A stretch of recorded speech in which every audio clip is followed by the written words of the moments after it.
Another of the hats you wear is as a leader of expeditions to the Yucatan to look at the... Do you want to talk about that? Well, I take people to visit the Maya in the Yucatan and in Guatemala every year since 2005. And the main reason I do it is because that group of people, which is basically us, right? Not just a culture, but people, had an idea about the evolution of consciousness. And a lot of people believe it's about the evolution of human consciousness, but it's basically not terrestrially based, but all evolution, all consciousness. And the Mayans had many calendars. Only one of them was based on space and time.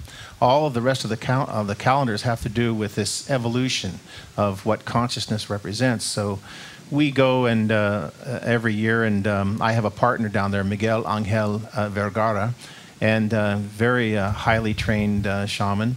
And we do ceremony and visit sacred sites, but also we do workshops and whatnot, and explain the astronomy of the Maya and the calendrical system and what we feel it really means as to why all of us have incarnated at this time. Why are all of us here now? So what do you what do you think is the true significance of December 21st, 2012? Yeah, that's the big question, isn't it? Well, first of all, if you agree that time is cyclical, that, on December 21st, 2012, and there's a lot of other dates that are being thrown around, that after December 21st comes what? December 22nd. Okay? And so we kind of get hyped up about end times because we're very results-oriented beings. We tend to put things in terms of when, and in spirituality, it's more about effort than it is about time. But there are moments or epochs when all of this energy comes together so we can advance further, farther, faster. This is a great time to be here because we have the opportunity to really grow quickly. So this end time is actually facilitating growth, not the other way around. And the way you can really mess this up is by going into fear or reacting to apocalyptic, catastrophic, cataclysmic type of thinking. So this time period represents an opportunity for great growth by complete and total surrender. That means it's a time you have to open your heart and go into trust. You have to embrace yourself, not brace yourself. Right? Right? Good one. So that's why I take people there, is because when you go to sacred sites, you're sitting in the karma and the all of the prayer and the ceremony that has gone there before in those sites. So there's a certain activation and recapitulation that happens there as well. Yeah, I think one point that should be made, Hollywood is doing a really nasty job with that movie 2012. Oh, yeah. I mean, we really got to underscore, do not go into fear over the movie 2012.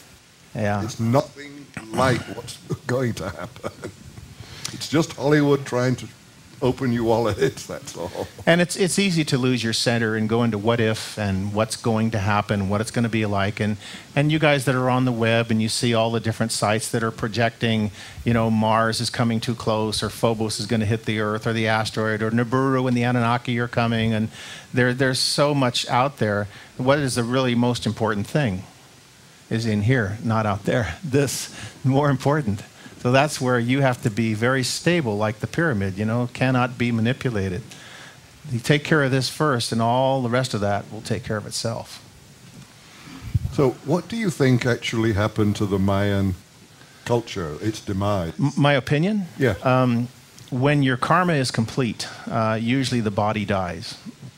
Or when your karma is complete and you're very evolved, you choose to leave. So, there's still 8 million Maya in the Yucatan right now. And many of them do use the original Tzolk'in calendar and other Mayan calendars. But in my opinion, those Maya were ready. They finished building the pyramids. They buried them because in many cases they were pyramids that were completely covered with dirt. There's no mountains. But they buried them so that we would find them again, because when the consciousness is ready, you will step into what's next for you. So those Maya were completely ready to disappear. They finished their work. So they went to another dimension, and then now, here nowadays, we're finding all of these amazing places because we're meant to find them. What you do with what you find is how you define your character. So now you've found these great teachings and these great openings of consciousness to higher levels of our true self, which we are meant to find in this time and age. Now what you do with that is how you define yourself. I've never heard that before. I mean, people talk about the running out of water or... I know my mic fell down. And now the sign fell down. But nothing will happen in 2012.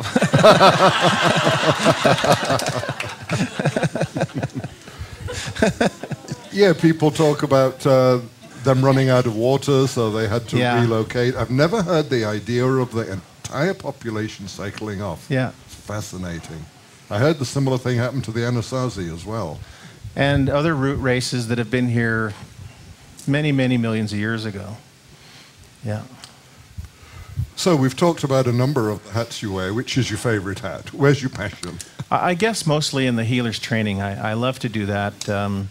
I have many students in Calgary, Canada, so I'm establishing a school there and one in San Diego.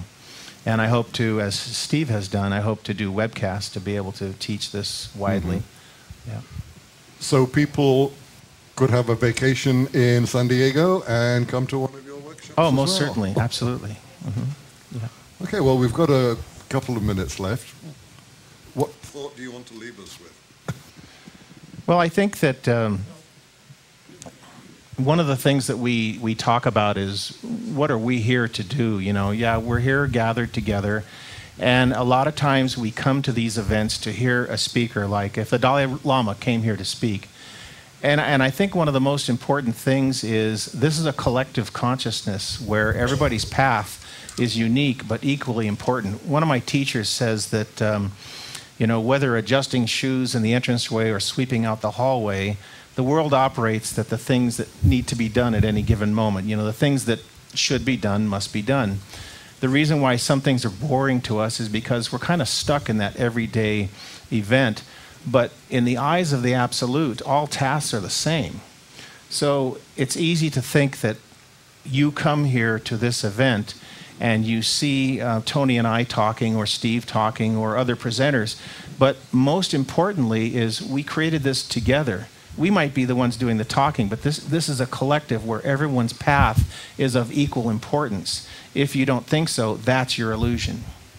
What you do with your path is how you open your heart to what Sogyal Rinpoche calls your true self, you know, the higher part of who you are. So please don't think that you just happened upon this or that you just heard about it. Your consciousness is constantly creating what's next for you over and over and over again. And when the consciousness is ready, you'll step into that awareness. So if you keep your heart open and you know that what's next for you is what's best for you, please don't think that somebody has a more important path or more vital than you, but it's just so important to see what is called your preciousness, or what the Buddhists call the sweetness. The sweetness means that within you which is already perfect. And we'll have to end on that note. I'm afraid we're out of time. We'll be back in 3 minutes.